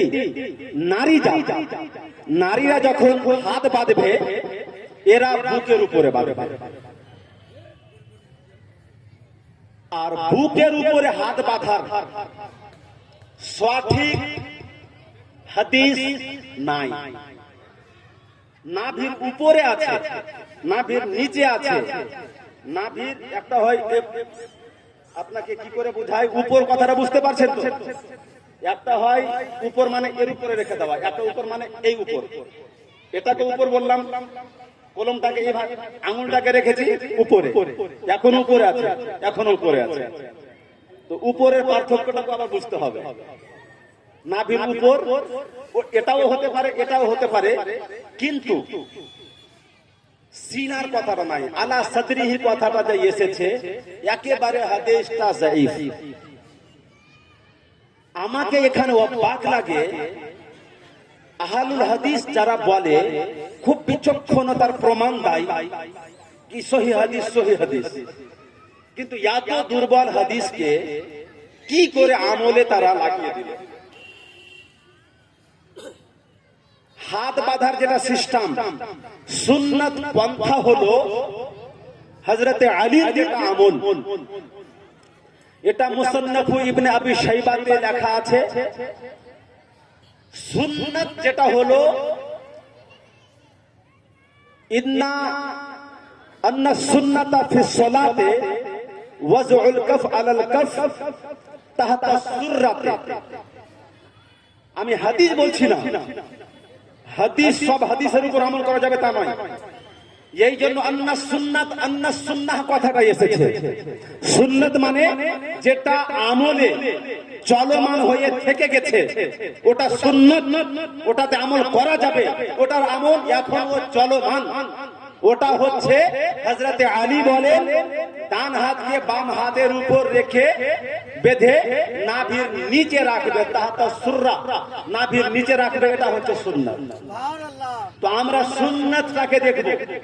এবার হাদিসের কথা যদি বলেন, তো হাদিসের ক্যাটাগরি এত আছে, হাদিস হলেই যে আমল করতে হবে তা নয়, তবে হ্যাঁ সুন্নাত যদি হয় তো আমল করতে হবে। এখানে সুন্নাত বলা হয়েছে, আমি এতে বেশি ব্যাখ্যাতে যাচ্ছি না। আর একটা জিনিস আপনাকে বলবো, ধরেন নিয়ত আপনি করে হাতও বেঁধে নিলেন, হাত বেঁধে নেওয়ার পরে একটা আর কাজ যেটা নতুন ভাবে চালু হয়েছে, ইমাম সাহেব যখন নামাজ পড়ান তো আল্লাহর কোরআন বলে ইযা কুরিআল কুরআনু ফাসতামিউ লাহু ওয়া আনসিতু লাআল্লাকুম তুরহামুন। যখন কোরআন পাঠ করা হবে তখন তোমরা নীরব থেকে কান লাগিয়ে শ্রবণ করবে। এটা বললেন কোরআনে আল্লাহ।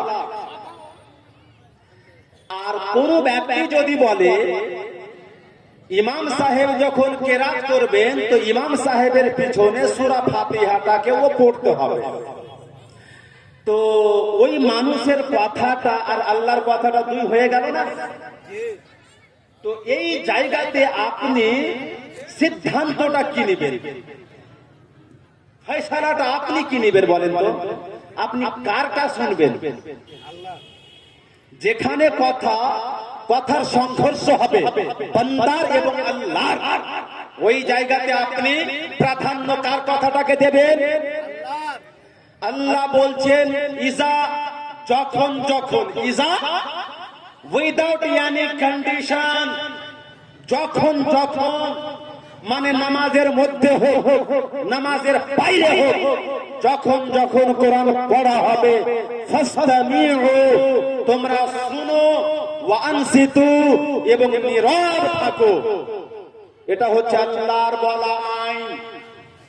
অতএব ইমাম সাহেব যখন নামাজ পড়াবেন, সূরা ফাতিহা ইমাম পড়ছেন, এটা আল্লাহর কোরআন কি কোরআন না? সূরা ফাতিহার পর আর এক সূরা পড়বেন, ওটা কি কোরআন নয়? ওটাও কোরআন। তো ইমাম সাহেব নামাজে কোরআন পড়ছে, আল্লাহ বলছে শুনো, নীরব থাকো। আর কিছু মানুষ নতুন করে আবির্ভাব হয়েছে, বলছে সূরা ফাতিহা পড়তেই হবে, লা সালাতা লিমান লাম ইয়াকরা বিফাতিহাতিল কিতাব, সূরা ফাতিহা না পড়লে নামাজ হবে না। এই হাদিসটা 10 বছর থেকে আমি পড়াচ্ছি আর আমাকে বুঝাচ্ছে, লা সালাতা লিমান লাম ইয়াকরা বিফাতিহাতিল কিতাব, বুখারী শরীফে লেখা আছে। আপনি মাসআলাটা মাথায় রাখেন, বুখারীর কথাও যদি কোরআনের কথার সাথে সংঘর্ষ হয় তো এই জায়গাতে বুখারী চলবে না, কোরআন মানতে হবে। এই সিদ্ধান্তটা নবী মুহাম্মদুর রাসূলুল্লাহ দিয়ে গেছেন। এর দলিল কি? জামে উস-সগীর তাবরানী শরীফ, আমার নবী বলছেন কালামি লা ইয়ানসিখু কালামাল্লাহি ওয়া কালামুল্লাহি ইয়ানসিখু কালামি, আমার কালাম অর্থাৎ হাদিস আল্লাহর কালাম অর্থাৎ কোরআনকে রহিত করতে পারে না, তবে আল্লাহর কালাম অর্থাৎ কোরআন আমার বাণী অর্থাৎ হাদিসকে চাইলে রহিত করবে। এটা তো নবী বলেছেন, মানে নবী বুঝিয়ে দিলেন। আর উসুলে ফিকহের কিতাবে এটা লেখা আছে, যেখানে সংঘর্ষ দেখবে হাদিসের, সংঘর্ষ দেখবে কোরআনের সাথে, এই জায়গাতে কোরআনকে প্রাধান্য দিতে হবে।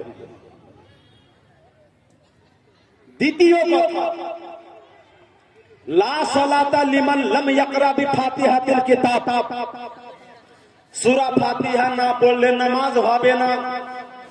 এই হাদিসের মানে হলো এটা, এর মানে এটা নয় যে ইমামের পেছনে মুক্তাদি হয়ে ও সূরা ফাতিহা না পড়লে নামাজ হবে না, অনুবাদটা তো এমন নয়।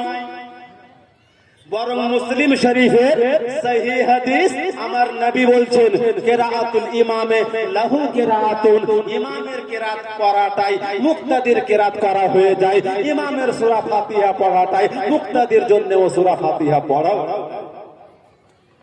তো বিনা সূরা ফাতিহাতে মুক্তাদির নামাজ কই হলো?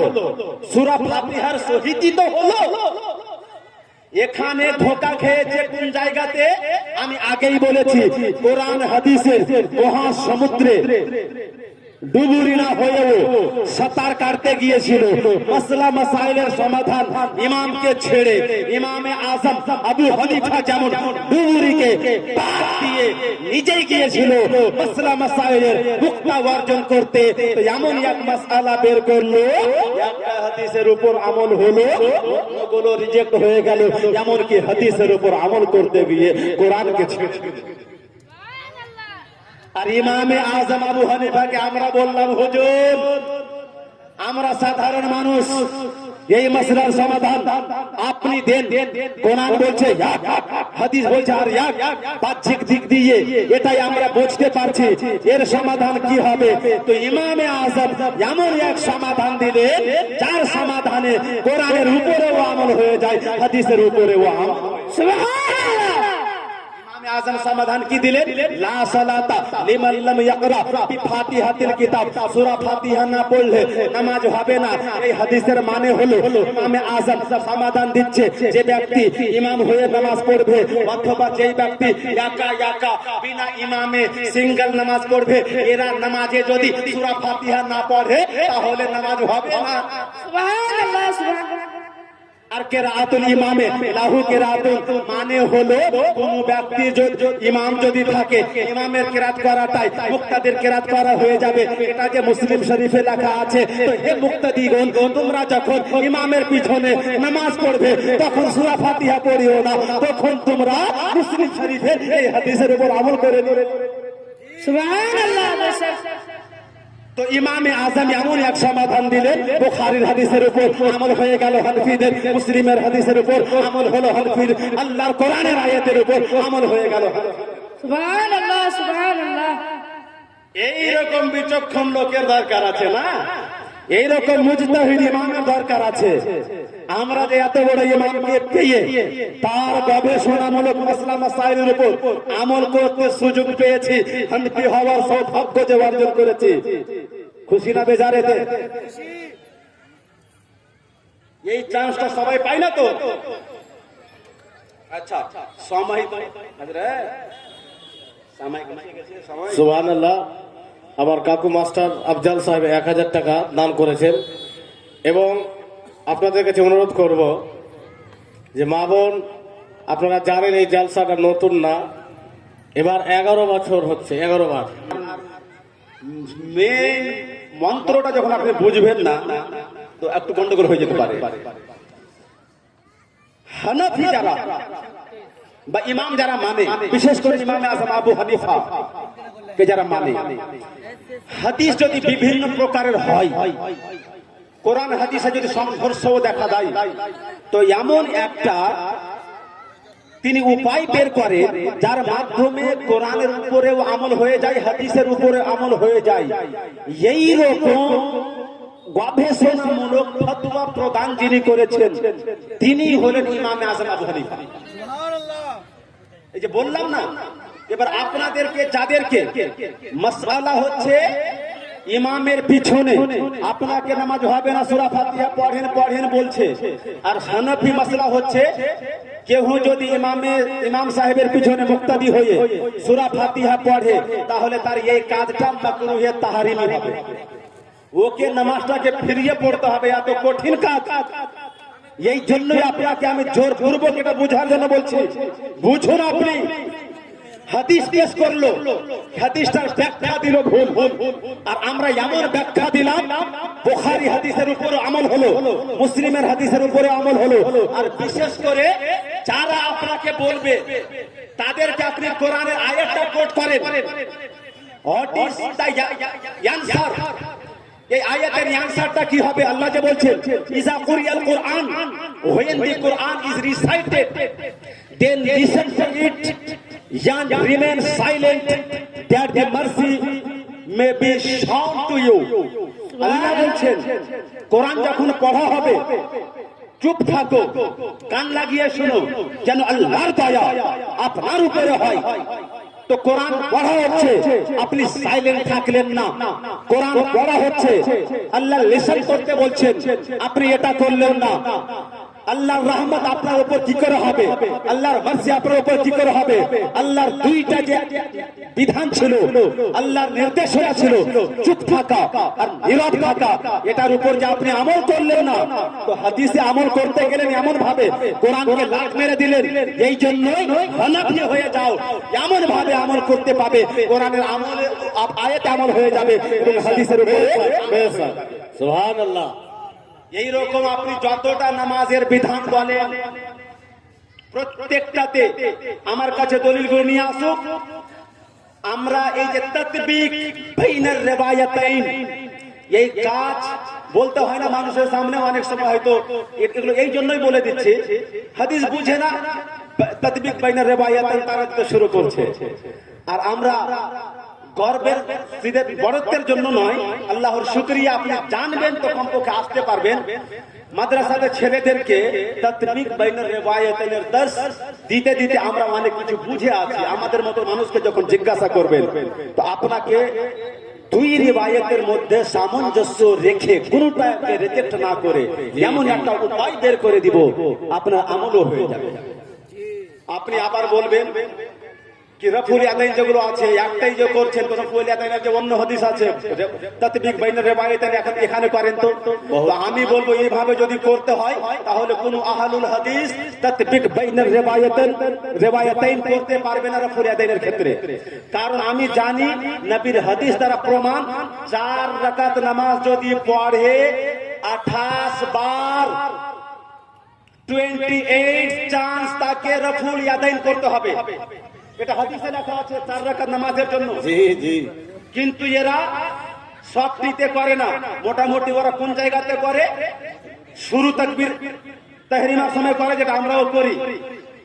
বাকি রুকুতে যাওয়ার আগে আর পরে, মানে রুকুতে যাওয়ার আগে, রুকু থেকে উঠে সাজদাতে যাওয়ার আগে, এই 2 বার করে। তাহলে 2 2 কত হবে?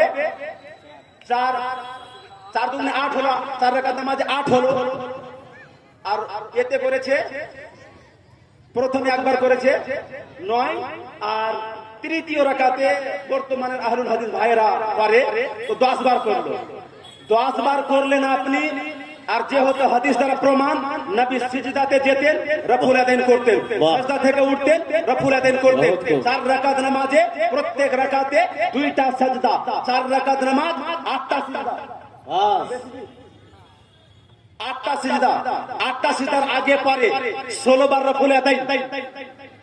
তো আপনি এই 16 বারকে কেন ছাড়লেন? 10 বার করলেন তো। তো এই 16 বারকে আপনি ছাড়লেন এটা মনে করে এই 16 বার রহিত হয়ে গেছে, নবী আগে করতেন পরে করেননি। আমাদের উত্তর হলো সেই 16 প্রথম চান্সে রহিত হয়েছে, বাকি আপনি যে করছেন 10 বার, এই 10 এর মধ্যে 9 বার দ্বিতীয় চান্সে রহিত হয়েছে। নামাজের শুরুতে একবার এটা বাকি আছে, এটাকে আমরা সুন্নি হানাফিরা সুবহানাল্লাহ, নারে তাকবীর, আল্লাহু আকবার, নারে তাকবীর, আল্লাহু আকবার, নারে রিসালাত। ইয়া রাসূলুল্লাহ। মাগরিবের সময় হয়ে গিয়েছে। ওয়া আখিরু দাওয়ানা।